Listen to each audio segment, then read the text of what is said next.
what am I going to do? And I said, all right, I'm going back to school. I'm going to finish what I started. Welcome, Diego. Thank you so much for coming on to the Dalitalks show. So I invited you onto the show because I met you on Clubhouse and I'm so intrigued about how you got into your field. So can you tell us a little bit about who you are and what you do? Yeah, absolutely. So my name is Diego Montalvan. I am a producer and sports reporter for Telemundo right now, Telemundo Nueva Inglaterra. So I'm located, my offices are located in near Boston right now, but I do work for Telemundo Deportes, which is the national side, um, getting to, interview soccer stars, basketball, football, baseball, getting to do segments. It's amazing because I'm a sports fanatic, and so yeah. I love that. So you are actually the very first Latino that I meet who is in that field. So that alone right there got me all excited because I'm a curious person. I always wonder how people end up in the fields that they end up in. And I also end up how a Latino navigates into those spaces where we are rarely seen. So can you tell us a little bit about what got you interested in this field? Um, well, me, I was always into sports, right?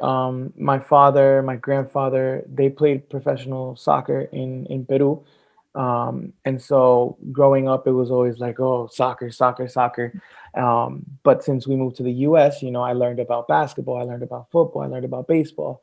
And so it was always just natural to me to like sports in general.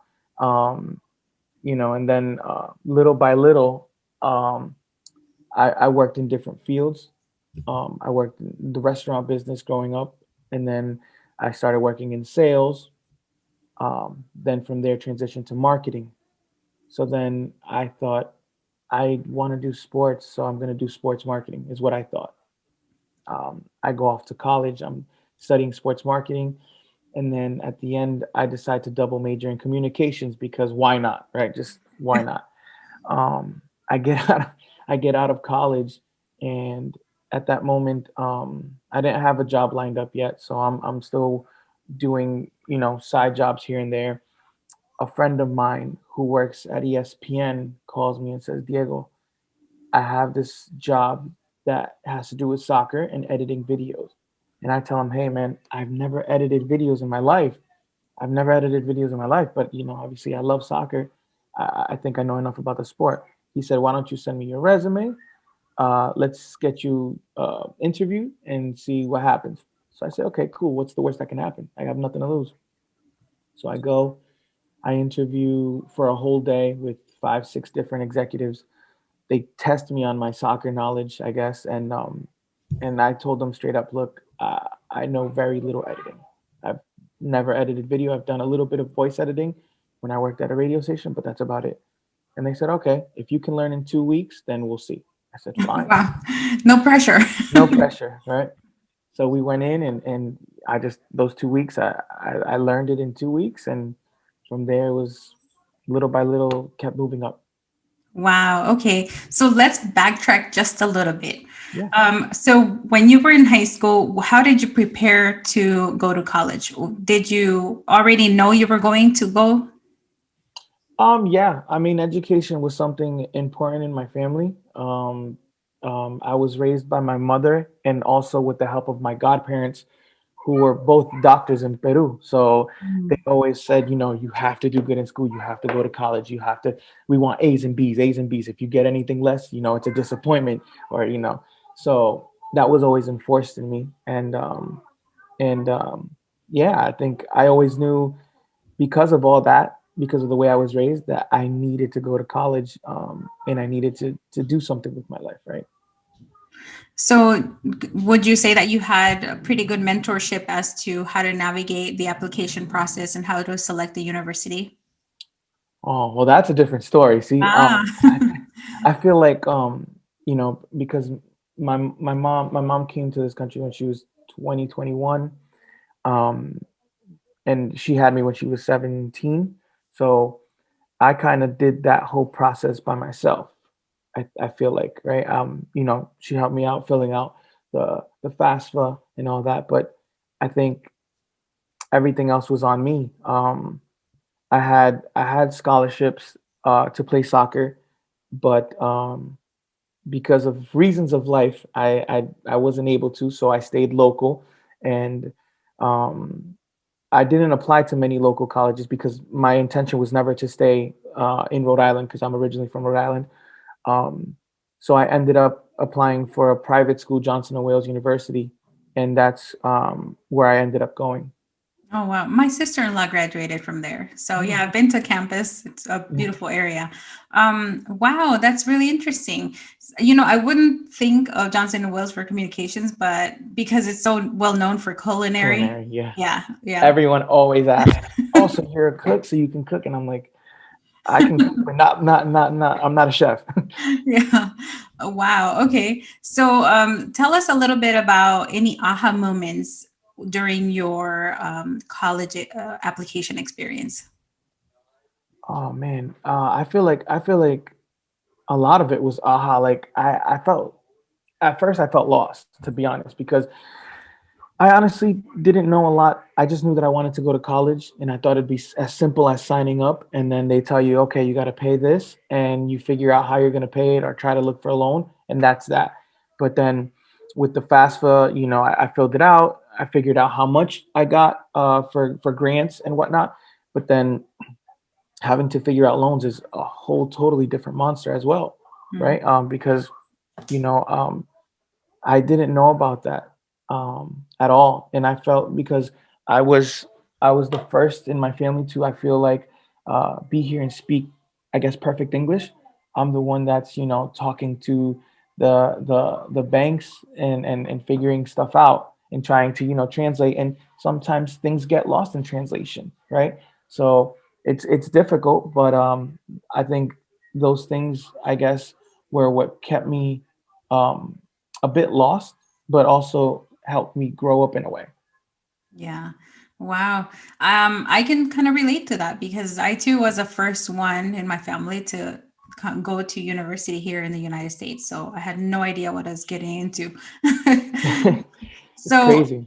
yeah, yeah, it definitely is. So, how was your life experience in college? My life experience in college, because I stayed local, I really didn't have to stay on campus. So um, I lived at home at first for my first year of college, and then I moved out on my own. I had an apartment, a little apartment with roommates, and um, it was fine. I think going to college definitely helped me step up in the sense that my responsibility and time management, which is something in high school you don't really need, I guess, Yeah. right? You worry about your homework, your projects, and you get it done, and that's that. And then your exams, right? Um, and even then in high school, I feel like maybe I was a little bit immature, or not immature, but I was young, so I wanted to party, have fun, and play sports. But then in college, I knew that my grades mattered, my GPA mattered. So and not just that, but my GPA mattered because it helped me reduce the amount of money I had to pay Mhm. um, for every semester. So I knew if I did well, I had to pay less, or I got money back. So for me, it was a no brainer. I have to do well. Um, so I really wasn't living on campus, so I didn't have that social life in college like that. But again, I also was in the state that I was from, so I still had some friends around and whatnot, so I still got to do that, but it didn't take away from my schooling, I guess you could say. Mm, okay. So I have so many questions because to me, it's just my path to college was so out of the ordinary. It wasn't even right after high school. I went 10 years after because I was in the military. So um, Well, thank you for your service. you're very welcome. It was an honor. So my other question is, okay, so you move out that first year, you said, Mhm. and then Yep. you got your own place. So during this time, were you working and going to school? And if you were, please share with us what type of jobs so that listeners and kids who think that they're gonna have like this cushy life in college can know like Absolutely. this is the type of jobs that you do. Um, well, since I was 14, I worked at this hibachi restaurant, Japanese restaurant. I worked my way up from dishwashing, busboy, then barback, then bartending, waiter. So I knew the whole business. I knew the whole restaurant inside and out. So there I worked whenever, pretty much whenever I wanted, kind of, and that I did that mostly on the weekends because the weekends is the big rush. You get more money in restaurants and at the bar. So that's what I did during the weekends. But then during the week, my first year I was working at Staples. So I would work from 6 in the morning to to to about 1 p.m. and then I'd have my classes at 1:30 until 4:30, 5:30, 6 p.m. depending on the day. And then I went home, did homework, studied whatever I needed to, and that was my life for the first year. From there, I I left Staples and I went to this company called TMS, which is Tuition Management Systems. So there, I was basically it was a call center and people pretty much paying their tuitions.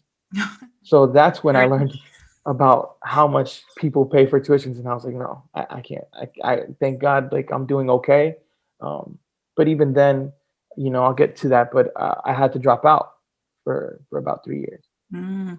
So then you got FAFSA, which is financial aid, right, from the government, Yeah. and you were working. Hmm. So you were paying as you went with your tuition. Correct. Okay. And at Um, this point, did you know anything about scholarships or grants? I knew about the little bit I knew about grants was from what was sent to me because I knew I had one the Pell Grant, I believe. Mhm. Can't even remember. It's been so long. The Pell Grant and one other grant that was given to me, but I didn't know about applying for different scholarships, applying for different grants. Honestly, that came, I think, my senior year, or even like a little bit after college, and I was like, oh man, I missed out. But luckily, I got it done. Yeah, that was a thing I had to figure out too. Um, so, what other means did you have any additional support financially while you were in school? No, no. Unfortunately, I mean, when we came to the U.S., my parents got divorced, and so my mom was a single mother, and so it wasn't like she made a lot of money where she could help me out. Yeah. So I always wanted to try and live life on my own kind of thing. So I always was working since, like I said, since I was 14, I started working. Right. I feel like the older child or the first child to do something always feels like, let me take off the burden off of mom or dad. Because, Yeah. yeah, right. So, when you were in college, did you have mentorship, like a really good advisor or a professor that kind of helped you navigate college? I did have an advisor, Professor DeSessa, if I remember his name. He recently just passed away this last summer, um, and so he helped me out a lot because he was in sports. He was a sports in sports management, and so I always went to him because I knew that I wanted to do something in sports. So I always talked to him about, how do I do this? What do I do? Who should I talk to? And he always advised me, even with some schoolwork. He would advise me on some things, and a lot of my projects, a lot of my essays, my papers, my um, any written exams were mostly on sports because that's what I loved. So then you take a 3-year break and then you decided to go back? So what happened is, I think after my sophomore year, um, some of the tuition payments went up, Mhm. and one semester I couldn't afford it. So I said, okay, I'm going to take the semester off and I'm going to work and go right back. That's what I said to myself. That's what I told my mom, everyone. Um, so by then, I go and work at a radio station doing sales for the radio station. And I find out that I'm pretty good at sales. I'm pretty good at people, right? And so sales was good, and I made good money for a 21 year old. I'm making, I think, I don't know, I think it was like 50,000 at the time Oh in yeah, sales. that's really Yeah, for a 21 year old, I'm like, oh man, maybe I could do this. Maybe there's a career in this.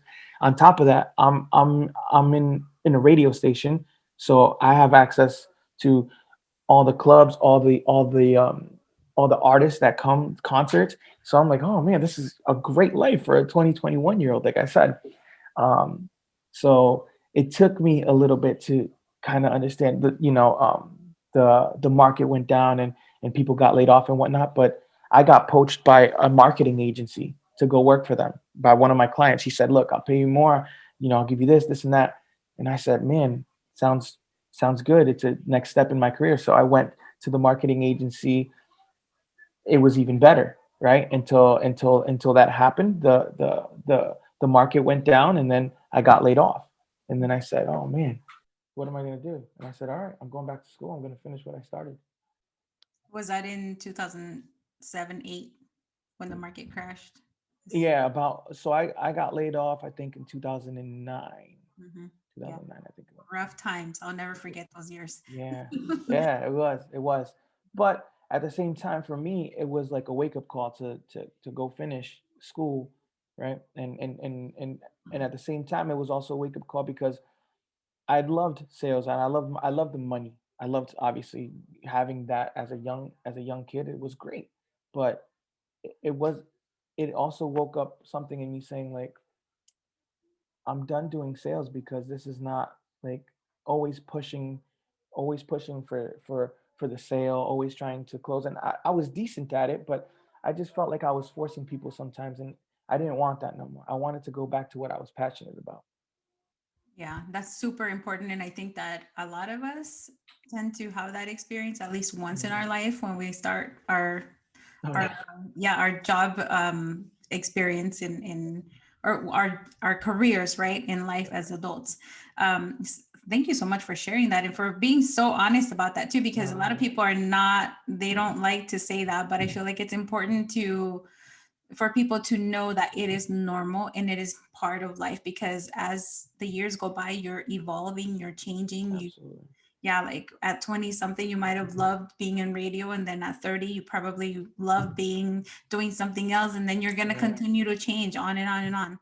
Yeah. Life changes, and at the same time, I also feel, and maybe this is directed to sports, but I always say you learn more from the defeats, right? Mhm. I feel like you learn more about yourself, about your team, about whatever it may be, and that's what happened.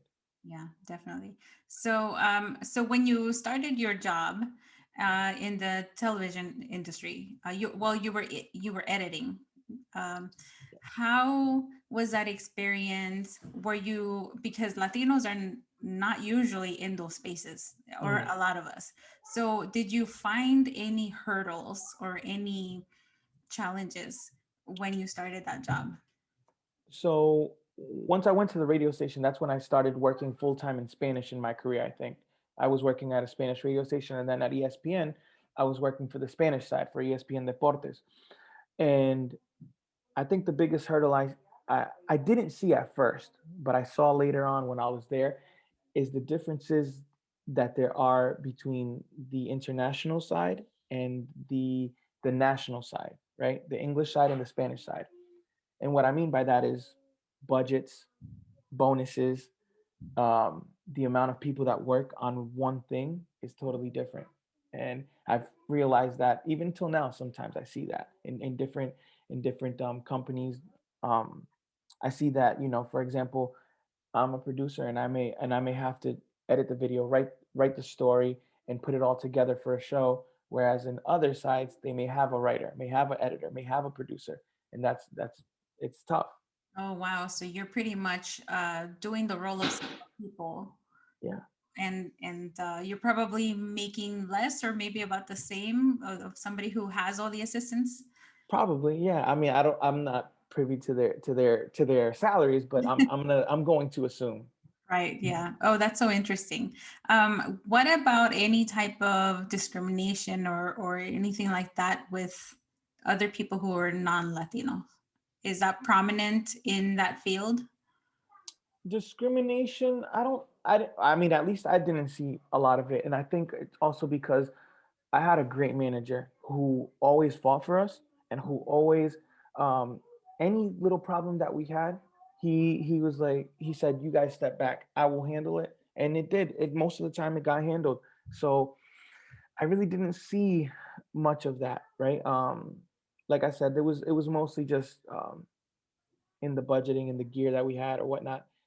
It was kind of like the ugly step sibling at times. We always had a joke about that, that we would always get the hand me downs. Mhm. Um, but other than that, I mean, we worked with what we got, and I think we put out a good product.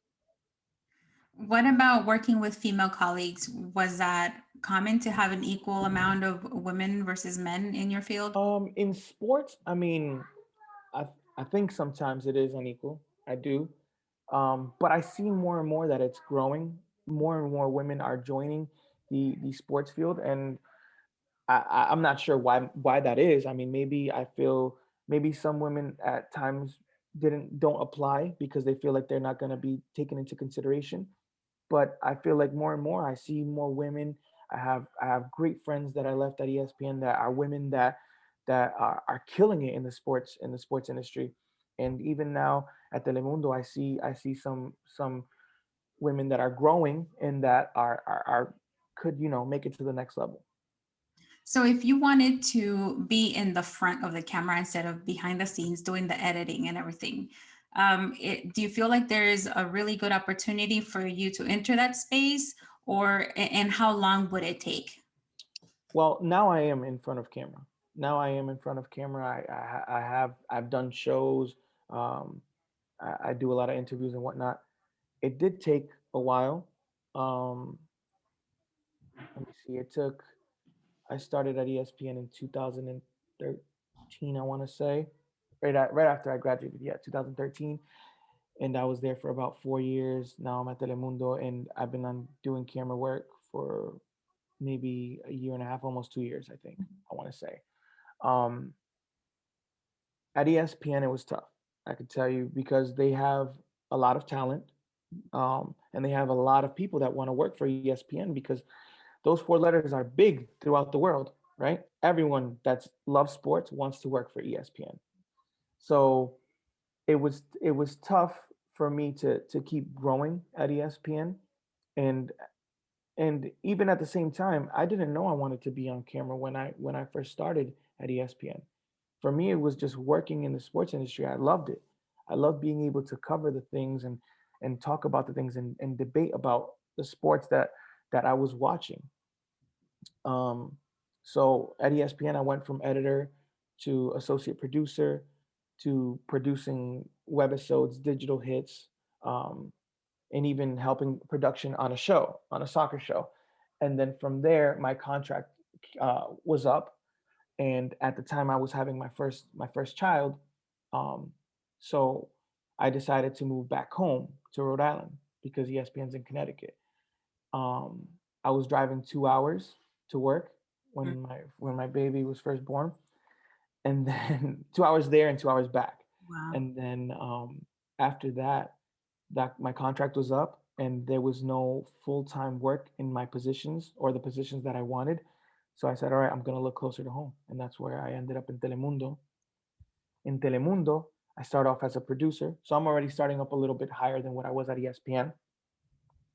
Um, but at Telemundo, first off, I think I met the right people that were in sports in Telemundo, and I also made myself available pretty much, right? I made myself available to learn anything and everything that I could to keep advancing in the sports world.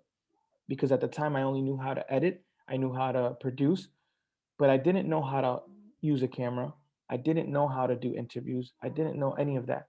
But luckily, like I said, we always work with less people and with less budget. So in Telemundo, there was only one sports anchor, right? And he didn't have a lot of help. So I said, "Hey, I'm gonna, what do you need? I can try and help you." He said, "Man, I'm gonna get you credentialed for a game, and if you can help me with camera." And I said, "Sure, let's go, let's do it. I'm down. I'm gonna be at the stadium, get to meet players. So yeah, of course." So we go, we do this. We're doing this now, 2, 3 games, and then one game, he calls me and he's like, "Man, I can't make it to this game. Can you still go?" And I said, "Yeah." And he's like, I asked him, "What do you want me to do?" He's like, "Oh, just do the interviews. I know you know your stuff." I said, "Okay, I'll try. Sure." I got my brother credentialed for that game to help me with camera. So I had him at my house. I taught him how to use the camera, like simple stuff. And we do the interviews. I do 2 interviews. I bring it to the sports anchor, and I tell him, hey, let me know what you think. Is it good? Is it not? Is it gonna make air? So he's like, man, this is incredible. This is gonna make air. You know what you're talking about. You obviously know the sports. You know what questions to ask because you're a fan, and you know what people want to hear. So let's keep doing it. I said, okay. Working with the connections that I had from ESPN and whatnot, I it just blew up from there. I called people always, and started going to New York to do interviews with bigger players, with bigger soccer stars, right?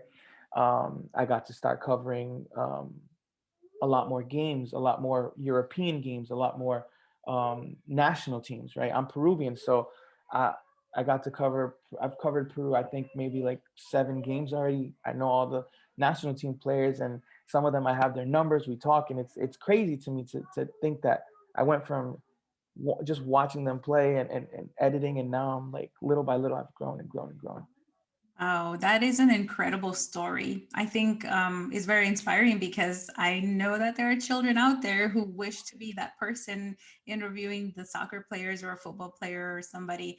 And there's so much opportunity in that field. So you've mentioned the anchor, you've mentioned the camera person, the editor, the producer. There are so many other fields careers that you can work within that field. So thank you for sharing about that. And lastly, I'd like to ask you, what has been one of your favorite memories during your career?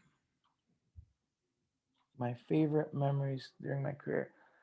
I want to say so far, my favorite memory is one of the last times I got to cover my country, Peru. They came to play in the U.S. and I was literally with the team pretty much the whole entire day. I was I sat with them at the bench during the game, and Wow. to me that was first of all the experience of sitting on field level and watching the game from field level is incredible, Mhm. but also hearing and listening to what the coach is saying right there in live was incredible to me. And so I think that was by far so far my favorite moment. Wow, thank you so much for sharing. I agree. I got to, although it was a college game, I got to watch Syracuse play Tennessee um, on the floor. Basketball, Or no, football. football. Okay. And it was incredible. Like you said, it's such a huge, like a big different experience being on the floor, Yeah. and you can hear everything so much sharper, every blow, every hit, every Oh punch, yeah. whatever. So yeah, it's definitely one of those things like everybody should have an opportunity to experience that at least once in their lifetime. But Absolutely. Diego, I love this story. I love that you shared your experience through college and now your career. I hope that we see you go up higher and higher, that you become a big, huge name. We definitely need people with your passion because it shows through that you're very passionate about it. And thank you so much for sharing your story. Do you have any last minute tips or advice for people who are watching this video? Well, first of all, thank you. It's not a problem at all to talk about this. I feel like Latinos we need to talk about what's going on, how to get to places, and connecting, right?